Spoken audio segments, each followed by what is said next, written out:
Hey mga bros, official na nga na merong import na rin ang San Miguel Beermen mga kabrods. Ito, kilalanin 6'11" na si Marcus Lee. Yes mga kabrods, ang American basketball player na kinuha ngayon ng SMB na galing Cairn Taipans dito sa NBL and former NBL champion din ito pong 6'11" import na ito noong taong 2024. So mga kabrods, malakas ang import na kinuha ngayon ng SMB. Official na to mga kabrods, yes.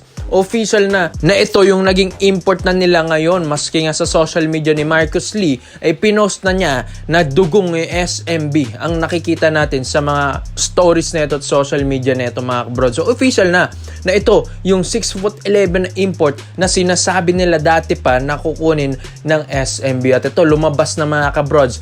Napakalaki 6'11", reach to 7-footer na yan mga brods. Biruin nyo, merong 6'10" na Junmar Fajardo at merong isang 6'11" na Marcus Lee ang SMB. So, ang lakas na lalo ng lineup ng SMB neto mga kabrods. At itong si Marcus Lee ay hindi rin naman basta-bastang import ito. Sabi nga nila, baka palitan na naman ito pong si Marcus Lee kung itong performance na ito hindi na-satisfy ang SMB. Pero, baka hindi naman. Dahil based din sa mga performances nito sa NBL, kayang-kaya nitong may mag-lob pass, kayang-kaya nitong mag-alley-oop dunks mga kabrods. At ang specialty talaga nito sa paint. Although medyo ilang din ito kung jumper, pero meron namang mga hook shots, hindi rin siya masyadong ma-jump shot mga kabrods. Kumbaga ang pinaka-specialty talaga nito, ang grind nito sa paint mga kabrods. Well, okay rin naman dahil ang SMB sanay na sanay sila sa isang malaki na ang paint ang laruan at dun nanggagaling ang play dahil nga sanay na sila kay Junmar Fajardo. Kaya gusto rin nila ng mga ganitong import dahil para hindi rin masapawan yung mga shooters ng SMB. Kumbagang specialty mo sa paint ka lang tatrabaho. So maganda na nakuha ito ng SMB mga kabrods 6'11". Dahil ayon din sa reports and rumors na wala nga talaga tayong height limit dito sa ating PBA Commissioner's Cup 2026. Kaya nga kinuha ng TNT tropang 5G, yung 7'3" or 7'4" na ball, di ba?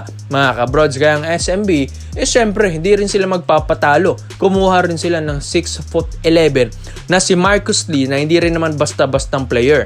Nagpa-NBA draft na ito pero undrafted noong 2018 mga brods, di naman siya nakuha. Pero ang dami ng mga ligang pinaglalaroan nito. Sa Australia, sa Europe mga kabrods, sa Italy, so ang daming pinaglaruan Euroleague nito ni Marcus Lee. So yung talagang galing nito ay talagang ma-share niya dito sa SMB. Although sabihin natin baka magsapawan nga daw sila ni Junmar Fajardo mga kabrods, pero hindi nakikita ko magiging magandang kombinasyon ito ng dalawang import, dalawang giant dito sa SMB dahil mas mahihirapan lalo yung mga kupunang makakalaban nila dahil dalawang higanteng magaling sa ilalim ang makakalaban nila. So mga kabrods, ito 31 years old lang ito pong si Marcus Lee.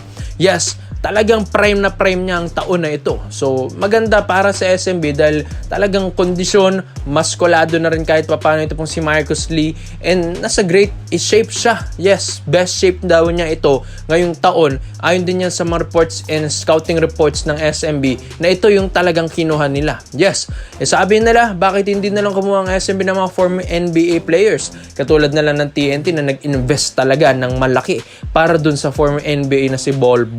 Pero hindi mga kabrods, kahit di man nag-NBA ito pong si Marcus Lee, mga kabrods, kayang-kaya pa rin naman itong mapag-champion ang SMB. Ang SMB ngayon, focus sa championship. Si Brownlee ba? Nag-NBA, di ba hindi? Pero nakailang kampiyonato nang naibigay niya sa Ginebra. Kaya parang ganun din ang nakikita ng SMB dito kay Marcus Lee. Low-key na import na kayang magbigay ng kampiyonato sa Beermen.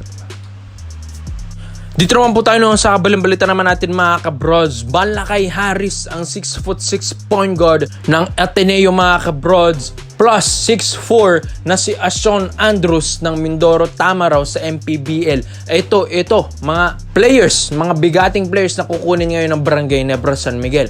Yes mga kabrods, unahin muna natin. Ito pong si Ashon Andrews. Yes, ito po kasing si Ashon Andrews, yung 6'4" na naglalaro na ngayon sa MPBL dito sa Mindoro Tamaros. Nakikitaan talaga nila ito ng potential, mga kabrods. Yes, napakabata rin kasi nito, mga kabrods. 22 years old lang, gayang Baste at UP. Pero ngayon naglalaro na sa MPBL. So mga kabrods, sino bang hindi mag-aakala na ito pong si Ashon Andrews ay nasa MPBL lang naglalaro. Kaya ito, ayon din ito sa scouting reports ng Barangay Nebra San Miguel, ay parang wala silang kaaway, wala silang kaagaw na kukunin nila ang isang Ashon Andrews dahil hindi nga ito gusto ng iba't ibang kupunan dito sa PBA. Pero nakitaan ng potential ito ni Coach Tim Con, kaya gusto nilang kunin ito pong bata-batang 6'4", 6'4" pa na point guard. Ito pong si Ashon Andrews, at ito scorer pa, athletic dyan sa MPBL. Kaya nagulat din ako bakit hindi ito tumungtong ng PBA, dahil ang galing din naman na player ito at talaga nag-improve ito sa MPBL nung isang season niya dito, mga kabrods. At itong Barangay Nebra San Miguel ay gusto nang gumalaw para nga maidagdag nila sa lineup ito pong si Ashon Andrews. Syempre magtatanong din yung iba, kailangan pa ba na madraft ito pong si Ashon Andrews para makuha ng Ginebra? Sa pagkakaalam ko rin, mga kabrods, kung ikaw ay naglaro na sa MPBL, dahil ang MPBL ay considered as pro league na yan, pwede ka nang maglaro sa PBA, rektahan na, mga kabrods, dahil syempre naglaro ka na sa pro league, so pwede ka na maglaro ulit sa pro sa PBA at pwede ka nang ma-recruit ng Barangay Nebra San Miguel dito. So isa pa, ito pong si Malakay Harris naman, ang 6'6" ng Ateneo Blue Eagles, mga kabrods. Ito naman, napakalaking point guard. Kung 6'4" yung Ashon Andrews, ito 6'6" Malakay Harris naman. Bakit? Gusto nga rin kunin ito ni Coach Tim Con dahil parang nakikita niya si Jamie Malonzo dito.